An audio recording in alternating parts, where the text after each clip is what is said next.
Hello everybody, welcome to my YouTube channel English by Shanu Rawat.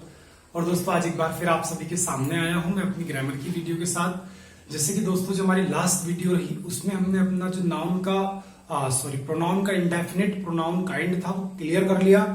और आज जो हम प्रोनाउन के नेक्स्ट काइंड के बारे में जो है बात करने वाले हैं। और आज का ये पूरा सेशन, पूरी वीडियो ये हमारी होने वाली है रिफ्लेक्सिव प्रोनाउन पे। अब दोस्तों जो रिफ्लेक्सिव प्रोनाउन है ये अपना आप में एक बहुत जबरदस्त टॉपिक है। साथ ही साथ यहाँ से मेरा एक क्वेश्चन भी निकलता है और यहाँ से मेरा मेंस तक क्वेश्चन जो जाता है। तो आज दोस्तों मैं आपको बिल्कुल डिटेल में पॉइंट क्लियर करने वाला हूँ, तो ध्यान से चीजों को समझते चलिएगा कैसे मेरी बातें होने वाली है। देखो भाई, आज जो हम पढ़ेंगे अपना रिफ्लेक्सिव प्रोनाउन, ठीक है जी। और रिफ्लेक्सिव प्रोनाउन जो मेरा होता है, रिफ्लेक्सिव प्रोनाउन मेरा वो प्रोनाउन होता है जिसके अंदर मैं उन सभी प्रोनाउन को काउंट करता हूं जिनकी एंडिंग मेरी सेल्फ पर या फिर सेल्व्स पर हो रही होती है, ठीक है जी। रिफ्लेक्सिव प्रोनाउन मेरा एक ऐसा प्रोनाउन होता है जिसके अंदर आप जो उन सभी प्रोनाउंस को काउंट करते हैं जिनकी एंडिंग किस पे हो रही है, सेल्फ पे या फिर सेल्व्स पे हो रही हो। भला वो प्रोनाउन कौन कौन से होते हैं उन्हें देखिए भाई। उसके अंदर मेरे नॉर्मली जो वर्ड आते हैं वो आते हैं मेरा माई सेल्फ, आवर सेल्व्स, ठीक है जी, योर सेल्फ, योर सेल्व्स। इसी प्रकार से आपका हिम सेल्फ, आपका हर सेल्फ, इट सेल्फ,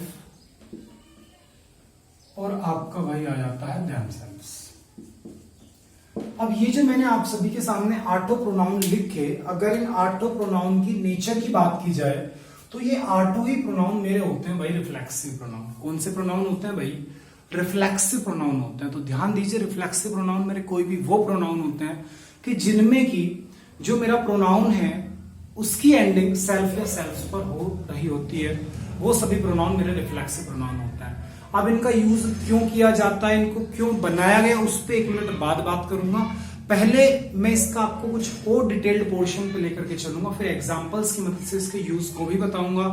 कब एग्जाम्पल में या फिर कब मुझे एक सेंटेंस के अंदर इसका यूज करना है, क्यों करना है, कैसे करना है, सारी चीजें क्लियर करूंगा। लेकिन सबसे पहले आपको एक पॉइंट सीखना चाहिए कि नॉर्मल एक प्रोनाउन को किस तरीके से हम रिफ्लेक्सिव प्रोनाउन बनाते हैं।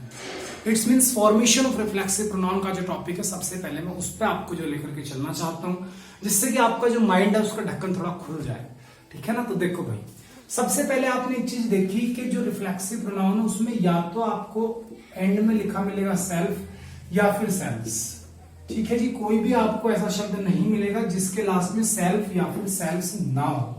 तो सबसे पहले मुझे कंडीशन ये सीखनी कि आखिरकार कब मेरा सेल्फ लगेगा, कब मेरा सेल्व्स लगेगा।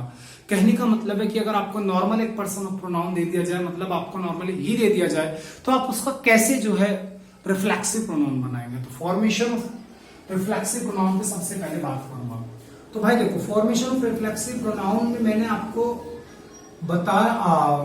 बताना चाहूंगा कि मैंने आपको एक दिन सबसे पहला जो क्लास हुई थी उसमें पर्सन ऑफ प्रोनाउन क्लियर किए थे। जिस दिन प्रोनाउन की सबसे पहली क्लास हुई उसमें मैंने आपको जो पर्सन ऑफ प्रोनाउन क्लियर किया और उसमें मैंने आपको बताया था कि भाई a pronoun has 3 persons, first person, second person and third person. First person, second person और भाई एक होता है मेरा थर्ड पर्सन, ठीक है जी। तो आज इन पर जो मेरी सारी बात होने वाली है, ठीक है। तो भाई देखो, इन तीनों ही पर्सन्स का जो रिफ्लेक्सिव प्रोनाउन का फॉर्मेशन होता है वो अलग अलग होता है, डिफरेंट तरीके से हम बनाते हैं। उनका रूल क्या है उसको आपको समझना है भाई। देखिए, जब भी कभी बात आएगी आपकी फर्स्ट पर्सन की या फिर सेकंड पर्सन की, तो आपको हमेशा याद रखना है कि फर्स्ट और सेकंड पर्सन का जो मेरा पॉजेसिव एडजेक्टिव होता है उसमें हम जोड़ते हैं या तो सेल्फ या फिर सेल्व्स। बात को एक बार फिर से सुनिए मेरे भाई, कि जो मेरा फर्स्ट या फिर सेकंड पर्सन होगा उसका जो पॉजेसिव एडजेक्टिव होगा उसमें आप हमेशा ऐड करेंगे मेरे भाई सेल्फ या फिर सेल्व्स, ठीक है जी। अब किस तरीके से ऐड करना है, क्या कहानी है, कब सेल्फ ऐड करना है, कब सेल्फ ऐड करना है, ये मेरा क्वेश्चन निकल करके आता है। तो भाई ध्यान दीजिएगा, कब सेल्फ कब सेल्व्स। देखिए, अगर जो आपका प्रोनाउन है वो सिंगुलर है, तो आप ऐड कर देंगे सेल्फ। और अगर आपका जो प्रोनाउन है वो आपका प्लूरल है तो आप उसमें ऐड कर देंगे भाई सेल्फ्स। बात समझ में आई होगी, फिर से सुनिए कि जो आपके फर्स्ट और सेकंड पर्सन होते हैं इनका जो पॉजेसिव एडजेक्टिव होता है उसके अंदर मैं सेल्फ या फिर सेल्फ को ऐड करता हूं रिफ्लेक्सिव प्रोनाउन बनाने के लिए। लेकिन कंडीशन क्या कहती है कि अगर मेरा प्रोनाउन सिंगुलर होगा तो मैं सेल्फ ऐड करूंगा, और अगर मेरा प्रोनाउन प्लूरल होगा तो मैं सेल्फ ऐड करूंगा। भला किस तरीके से बनेगा मैं एग्जांपल की मदद से आपको जो समझा देता हूं। भाई मैंने फर्स्ट पर्सन ले लिया आई, ठीक है, मुझे आई का रिफ्लेक्सिव प्रोनाउन बनाना है। तो आई का रिफ्लेक्सिव प्रोनाउन बनाने के लिए मुझे सबसे पहले उसका पॉजेसिव एडजेक्टिव चाहिए। तो मुझे पता है क्या होता है पॉजेसिव एडजेक्टिव, माई होता है। अब भाई मुझे पता होना चाहिए कि आई सिंगुलर है प्लूरल है, तो आई कैसा होता है, सिंगुलर होता है। तो मैं क्या ऐड करूंगा, सेल्फ ऐड करूंगा। तो मेरा क्या बन गया, माई सेल्फ बन गया। क्या बन गया भाई, माई सेल्फ बन गया। और अगर मैं इसी माई सेल्फ को बना दूं माई सेल्फ, तो ध्यान देना माई सेल्फ नाम का पूरी इंग्लिश ग्रामर के अंदर कोई भी वर्ड नहीं है। पूरी इंग्लिश ग्रामर के अंदर कोई भी ऐसा वर्ड एग्जिस्ट नहीं करता कि जो कि आपका माई सेल्फ हो। समझ रहे हैं भाई? तो आपको याद रखना है माई मतलब आई का पॉजेसिव प्रोनाउन आपको पॉजेसिव एडजेक्टिव आपको लेना है, फिर उसमें आपको सेल्फ ऐड करना है, उसके बाद आपका बन जाएगा मेरे भाई क्या, रिफ्लेक्सिव प्रोनाउन। बात समझ में आई? इसी प्रकार से मैं बात कर लेता हूं वी की। तो वी का भाई पॉजेसिव एडजेक्टिव क्या होता है, अवर होता है। समझ रहे हैं? वी का क्या होता है भाई, अवर होता है। अब अवर होता है तो वी मेरा सिंगुलर है प्लूरल है, प्लूरल होता है तो क्या लग जाएगा, अवर सेल्फ बनेगा। समझ रहे हैं? क्या बनेगा मेरा, अवर सेल्फ बनेगा। अगर मैं इसको अवर सेल्फ बना दूं तो क्या हो जाएगा, गलत हो जाएगा। समझ रहे हैं? अवर सेल्फ नाम का कोई वर्ड ग्रामर में नहीं, क्या है, अवर सेल्फ है। इसी प्रकार से बात कर लेता हूं मैं अपना सेकंड पर्सन की। तो सेकंड पर्सन मेरा होता है भाई यू। यू का पॉजेसिव एडजेक्टिव आप सभी जानते हैं क्या होता है, योर। अब आप जानते हैं कि यू मेरा भाई सिंगुलर भी है और यू ही मेरा जो है प्लूरल भी है। तो जब ये सिंगुलर भी है प्लूरल भी है तो आप भले ही योर सेल्फ लिखिए या फिर आप चाहे तो योर सेल्फ लिखिए, दोनों कंडीशंस मेरी भाई क्या होंगी, बिल्कुल सही होंगी। इनको कोई गलत नहीं कह सकता। क्यों नहीं कह सकता, क्योंकि यू मेरा एक ऐसा प्रोनाउन होता है जो सिंगुलर भी होता है प्लूरल भी होता है। जब सिंगुलर भी है प्लूरल भी है तो भाई दोनों को होल्ड करेगा, मतलब सेल्फ को भी और सेल्स को भी। बात क्लियर हो गई भाई?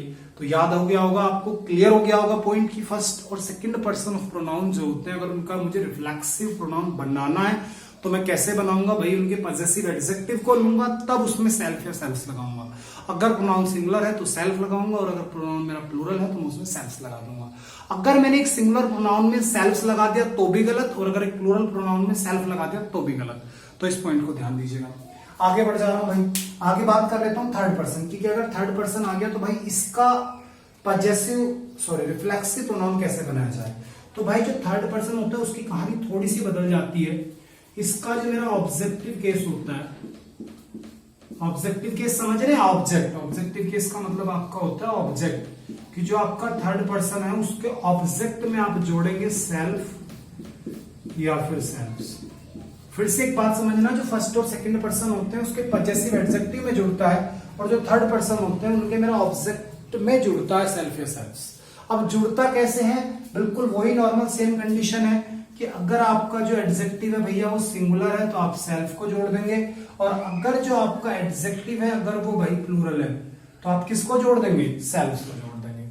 बात समझ रहे हैं? अगर आपका एडजेक्टिव सिंगुलर है तो सेल्फ जुड़ेगा, अगर आपका प्रोनाउन सिंगुलर है तो सेल्फ जुड़ेगा, और अगर आपका प्रोनाउन जो है प्लूरल है तो आप उसमें सेल्फ जोड़ देंगे। बात क्लियर हो रही है भाई? पॉइंट को समझिए, एग्जाम्पल से समझाता हूं भाई। मैंने आपके सामने एक एग्जाम्पल लेता हूं नॉर्मल सा। चलिए तो भाई जो हमारा थर्ड पर्सन है, थर्ड पर्सन का जो ऑब्जेक्टिव केस है, मुझे ऑब्जेक्टिव केस में क्या काम करना है भाई, सेल्फ या फिर सेल्फ जो है ऐड करना है। अब कब सेल्फ ऐड करना है, कब सेल्फ ऐड करना है, ये मैं आपको बता चुका हूं कि अगर जो मेरा प्रोनाउन है वो सिंगुलर है तो मैं सेल्फ ऐड कर दूंगा, और अगर जो मेरा प्रोनाउन है वो प्लूरल है तो मैं जो सेल्फ ऐड कर दूंगा। तो चलो भाई इसको भी मैं एक बार फॉर्मेशन करके दिखा देता हूँ। आई होप ये आपने कॉपी कर लिया होगा, तो मैं इसको साफ कर रहा हूं। तो फर्स्ट और सेकंड पर्सन का जो रिफ्लेक्सिव प्रोनाउन की फॉर्मेशन करनी हमसे आ गई। अब हम जो थर्ड पर्सन पे काम कर रहे हैं। तो देखो भाई थर्ड पर्सन की किस तरीके से आप बनाओगे। भाई थर्ड पर्सन आप सभी जानते हैं, थर्ड पर्सन हमारा क्या होता है, ही, शी, इट या फिर भाई, यही तो होते हैं हमारे third person, he, she, it या फिर दे। अब देखिए आपको इसका रिफ्लेक्सिव प्रोनाउन बनाना है, तो सबसे पहली बात थर्ड पर्सन की किस में जोड़ते हैं भाई, ऑब्जेक्टिव केस में, मतलब ऑब्जेक्ट में जोड़ता है। तो भाई ही का ऑब्जेक्ट मेरा क्या होता है, हिम होता है। अब आप मुझे बताओ ही सिंगुलर होता है प्लूरल होता है, ही होता है मेरा सिंगुलर, तो सिंगुलर में क्या जुड़ेगा भाई, सेल्फ जुड़ेगा, तो ये मेरा क्या बन गया, हिम सेल्फ बन गया। अगर मैं इसको बना दूं हिम सेल्फ, तो याद रखें भाई हिम सेल्फ नाम का जो ग्रामर में पूरी में कोई भी वर्ड एग्जिस्ट मेरा नहीं करता।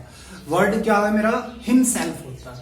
बात समझ पा रहे हैं। इसी प्रकार से मैं बात करता हूँ शी की, तो भाई शी का ऑब्जेक्ट क्या होता है, हर होता है। अब भाई सी सिंगुलर है प्लूरल है, सिंगुलर है, तो मैं क्या बनाऊंगा, हर सेल्फ बनाऊंगा। अगर मैं इसको भी बना दूं हर सेल्फ, तो क्या हो जाएगा भैया, गलत हो जाएगा। क्यों गलत हो जाएगा, क्योंकि हर में सेल्फ नहीं लगाया जा सकता, because her is a singular pronoun. बात समझ रहे हैं। इसी प्रकार से बात इट की कर लेते हैं, तो भाई इट का ऑब्जेक्ट इट ही रहता है। अब भाई इसका सिंगुलर है ये भी अपने आप में, तो इसमें भी क्या बनेगा, इट सेल्फ बनेगा।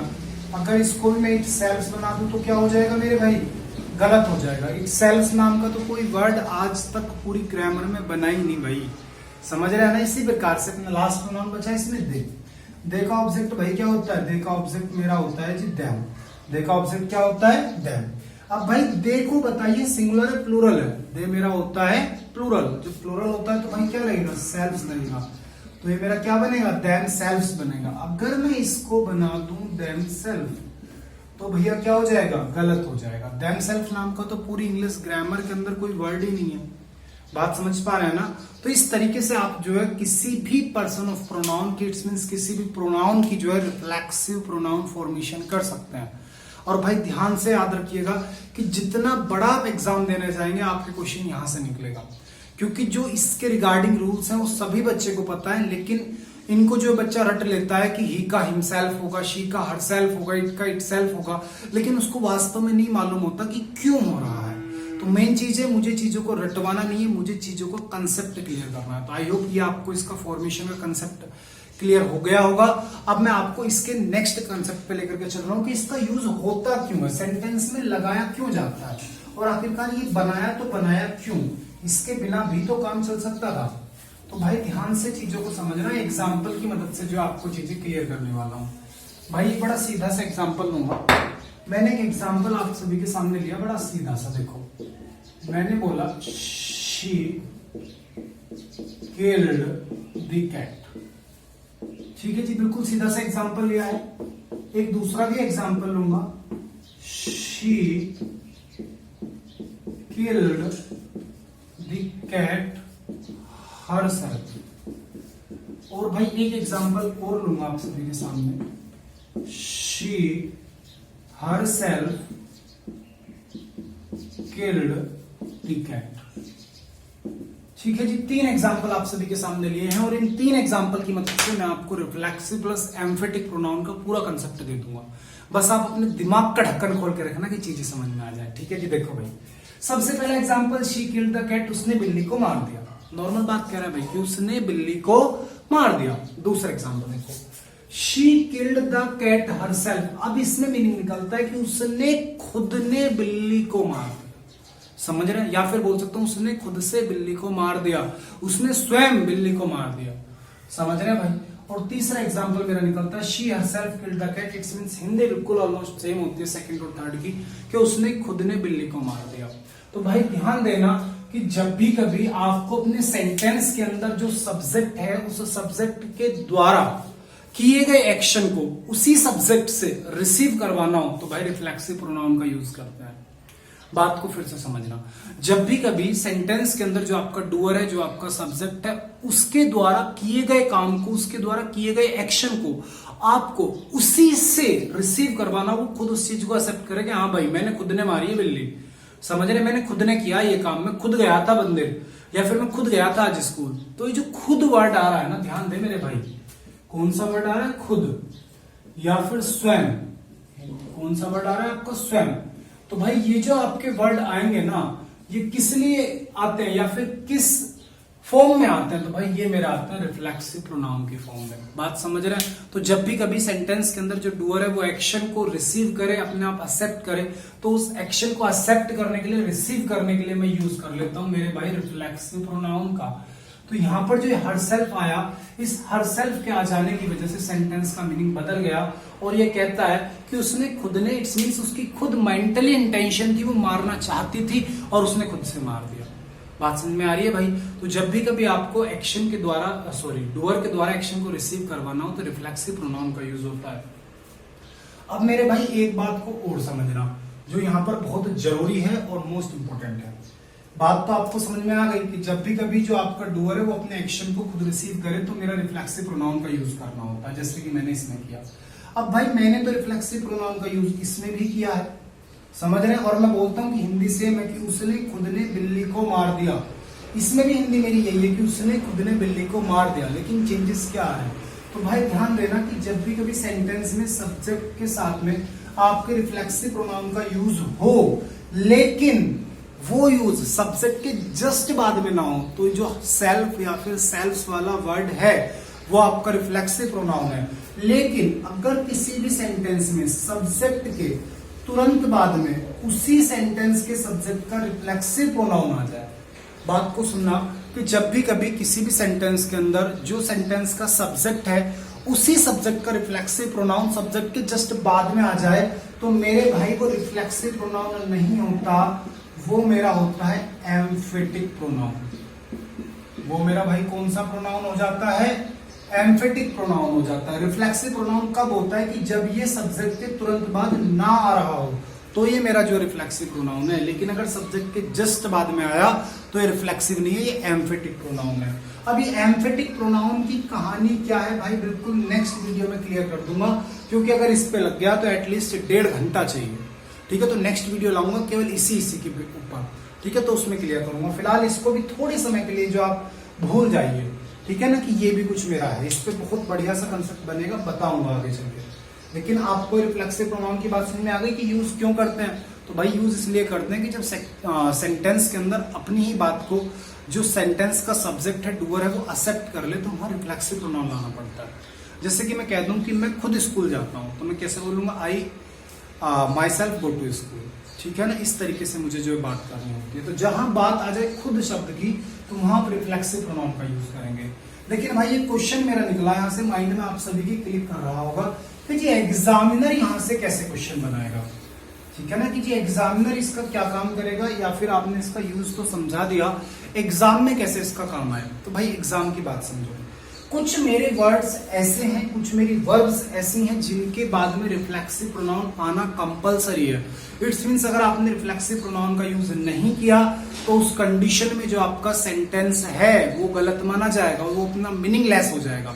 तो वो वर्ब्स कौन कौन सी हैं उस चीज को समझिए मेरे भाई, जिसमें कि सबसे इंपॉर्टेंट जो मेरा वर्ड है वो है मेरे भाई अवेल। ठीक है, सेकंड मेरा वर्ड है मेरे भाई एब्सेंट। सेकंड वर्ड मेरा क्या है? एब्सेंट। इसी के साथ में नेक्स्ट है मेरा एंजॉय, इसी के साथ में नेक्स्ट है मेरा प्राउड। ठीक है जी, और इसी में मेरे और भी वर्ड्स आ जाते हैं, जैसे कि मेरा प्राउड आ गया, या फिर और मेरे वर्ड्स कौन कौन से, जैसे कि मेरा एक वर्ड हो रहा था एक्विट। ठीक है, एक मेरा वर्ड क्या होता है? एक्विट। इसी के साथ एक वर्ड मेरा हो रहा था पॉइजन। ठीक है मेरे भाई, पॉइजन वर्ड हो गया। और भी मेरे इसमें जो वर्ड्स आ सकते हैं जो कि मोस्ट इंपोर्टेंट हो जाते हैं, जैसे कि अप्लाई, ठीक है, रिजाइन। तो मेरे भाई ये कुछ ऐसे वर्ड्स या फिर कुछ ऐसी वर्ब मैंने आप सभी के सामने लिखी हैं कि जिनके साथ में रिफ्लेक्सिव प्रोनाउन आना कंपलसरी है। इट्स मींस अगर आपने रिफ्लेक्सिव प्रोनाउन नहीं लगाया तो ये अपना मीनिंग नहीं दे पाएंगे। ठीक है जी, तो ध्यान दीजिएगा कि जितने भी वर्ड्स आप सभी के सामने लिखे हैं इनके बाद में रिफ्लेक्सिव प्रोनाउन जरूर आएगा। अगर नहीं यूज किया तो सेंटेंस गलत हो जाएगा। एक बार मेरे साथ जो आप भी इन वर्ब्स को दोहराइए जिससे याद हो जाए भाई। तो वर्ब कौन कौन सी हैं? Avail, absent, enjoy, proud, acquit, poison, apply, resign. फिर से एक बार, avail, absent, enjoy, proud, acquit, poison, apply और रिजाइन। तो इन सब के साथ में भाई क्या होता है? रिफ्लेक्सिव प्रोनाउन आता है। कैसे आता है? एग्जाम्पल से देख लो कैसे आएगा, एग्जाम्पल से दिखाते हैं। भाई मैंने एग्जाम्पल आपके सामने दिया कि you should avail, you should avail of this opportunity। ठीक है जी, ये मैंने आप सभी के सामने एग्जांपल दिया कि you should avail of this opportunity, कि तुम्हें इस अपॉर्चुनिटी का, इस मौके का फायदा उठाना चाहिए। ठीक है जी, नॉर्मल सी बात ये कर रहा है। तो भाई आपने सेंटेंस के अंदर एक पॉइंट नोटिस किया, सेंटेंस में क्या आ रहा है भाई, अवेल आ रहा है। तो पहले एक बात सीखो भाई, अवेल के बाद में फिक्स प्रेपोजिशन आती है ऑफ। ठीक है जी, जहां कहीं सेंटेंस में अवेल वर्ड दिखाई दे जाए तो हमेशा याद रखो फिक्स प्रेपोजिशन क्या आएगी, ऑफ आएगी। तो इसमें मैंने सबसे पहले तो यूज किया हुआ है ऑफ, तो ये तो भाई मेरी ठीक है। लेकिन आप यहां पर एक बात देख रहे हैं कि जो मेरा अवेल वर्ड है, इस अवेल वर्ड के बाद भाई क्या आता है, हमेशा रिफ्लेक्सिव प्रोनाउन आता है। अवेल वर्ड के बाद क्या आता है, रिफ्लेक्सिव प्रोनाउन आता है, लेकिन सेंटेंस में तो यूज नहीं हो रहा, तो इट्स मीन सेंटेंस गलत है। तो भाई सही कैसे होगा, यहां पर मेरा रिफ्लेक्सिव प्रोनाउन आएगा। ठीक है जी, अब रिफ्लेक्सिव प्रोनाउन कौन सा आएगा, तो भाई सब्जेक्ट क्या है मेरा, यू है, तो यू के अकॉर्डिंग रिफ्लेक्सिव प्रोनाउन यहां पर क्या आ सकता है, तो यहां पर मेरा आ सकता है मेरे भाई योरसेल्फ। समझ रहे हैं मेरे भाई, योरसेल्फ आप यहां पर यूज करेंगे कि you should avail yourself of this opportunity. बात समझ रहे हैं क्या आएगा, you should avail yourself of this opportunity. अगर आपने अवेल को नॉर्मली छोड़ दिया, अकेला छोड़ दिया, तो भैया सेंटेंस गलत हो जाएगा, इसको कोई सही नहीं कर सकता। समझ रहे हैं, तो हमेशा अवेल हुआ, एब्सेंट हुआ, प्राउड हुआ, आपका जो है एक्विट हुआ, आपका रिजाइन हुआ, अप्लाई हुआ, इन सभी वर्ड्स के साथ में हमारा रिफ्लेक्सिव प्रोनाउन जरूर आता है। तो भाई जरूर यूज करें। बात क्लियर हो गई होगी। चलो और एग्जांपल देता हूं, अभी तो एक ही एग्जांपल था। नेक्स्ट देखिए भाई एग्जांपल। नेक्स्ट मेरा कहता है कि the poor man poison him and his family. ठीक है जी, ये कह रहा है कि जो गरीब आदमी है उसने अपने आप को जहर दे दिया और अपने परिवार को भी जहर दे दिया। बात क्या कह रहा है कि जो गरीब आदमी है भैया उसने अपने आप को जहर दे दिया और अपने परिवार को भी जहर दे दिया। अब क्वेश्चन को देखो ध्यान से, बिल्कुल अपनी वही वाली पॉइंट याद रखो जो मैं सिखाता हूं कि कॉमन एरर अगर बनानी है, आंसर चाहिए, तो भाई अपनी नजरों को गंदी करो और पैनी करो। ठीक है ना, बिल्कुल एकदम मेरा जो नजर है वो क्वेश्चन पे जानी चाहिए, आंसर मुझे एकदम मिल जाना चाहिए। जैसे कि मेरी नजरें यहाँ पर जा रही है, मुझे क्या दिखाई दे रहा है, पॉइजन, और पॉइजन वर्ड में दिखाई दे रहा है, पॉइजन आ रहा है भाई, और ये इसको वर्ब बनाया हुआ है। तो आप सभी को पता है कि जो पॉइजन वर्ब है इसके साथ में भैया क्या आता है, हमेशा रिफ्लेक्सिव प्रोनाउन आता है। लेकिन यहाँ मैं क्या ले रहा हूँ, ऑब्जेक्ट ले रहा हूं। तो भैया क्या कर रहा हूं, गलती कर रहा हूं। तो पॉइजन के बाद में क्या आएगा, रिफ्लेक्सिव प्रोनाउन, किसके अकॉर्डिंग आएगा, इसके। अब भाई ये है मेरा द पुअर मैन, सब्जेक्ट है पुअर मैन, M-A-N मैन। तो भाई यहाँ पे मेरा क्या आएगा, इसके लिए सब्जेक्ट ही बनेगा। तो ही का यहाँ पर रिफ्लेक्सिव प्रोनाउन भाई क्या आना चाहिए था, तो यहाँ पर मेरा आना चाहिए था हिमसेल्फ। बात समझ रहे हैं, हिम नहीं आ सकता यहाँ पे, क्या आएगा मेरे भाई, हिमसेल्फ, जो यहाँ पर मेरा आएगा। बात क्लियर हो रही है, क्यों आ रहा है, क्योंकि भाई सेंटेंस के अंदर वर्ड आ रहा है पॉइजन, और आपको ये दिए हुए वर्ड्स बिल्कुल याद होने चाहिए कि भाई इनके साथ में आएगा तो रिफ्लेक्सिव प्रोनाउन आएगा। कभी भी कोई ऑब्जेक्टिव केस, पॉजेसिव केस या फिर पॉजेसिव प्रोनाउन वगैरह वगैरह कुछ नहीं आ सकता, आएगा तो रिफ्लेक्सिव प्रोनाउन आएगा। बात समझ में आ गई होगी। चलिए एक दो एग्जांपल अपना और देंगे जिससे कि आपको जो है पूरा पॉइंट जो है मेरा क्लियर हो जाए। चलिए अब मैं आपको कुछ प्रीवियस ईयर ले रहा हूं भाई यहीं से, ये तो मैंने दो एग्जाम्पल समझाने के लिए आपको दिए, यहीं से कुछ प्रीवियस ईयर हम देख लेते हैं जिससे कि पॉइंट और अच्छे से क्लियर हो जाए। देखो भाई ये एग्जाम्पल आपका आया हुआ है और SSC 2016 में आपका CGL प्री का क्वेश्चन है जो मैं देने जा रहा हूं। ये कह रहा है आपको यू विल हैव टू, ये कहता है you will have to apply, you will have to apply to this task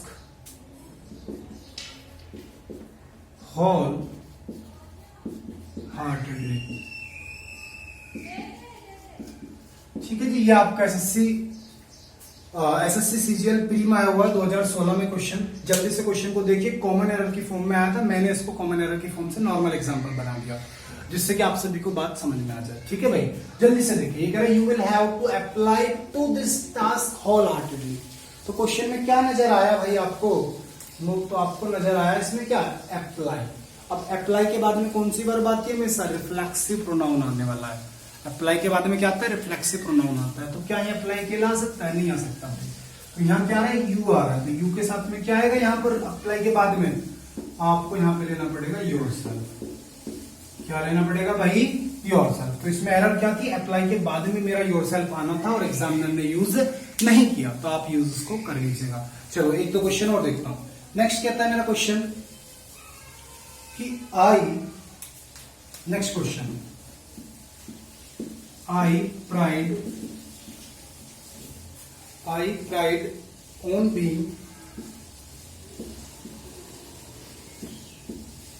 being able to work smoothly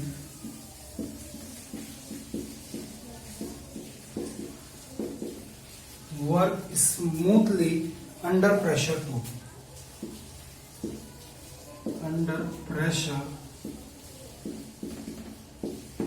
ठीक है जी, ये भी आपका क्वेश्चन आया हुआ है और ये आपका है भाई 2014 एसएससी सीएचएसएल का।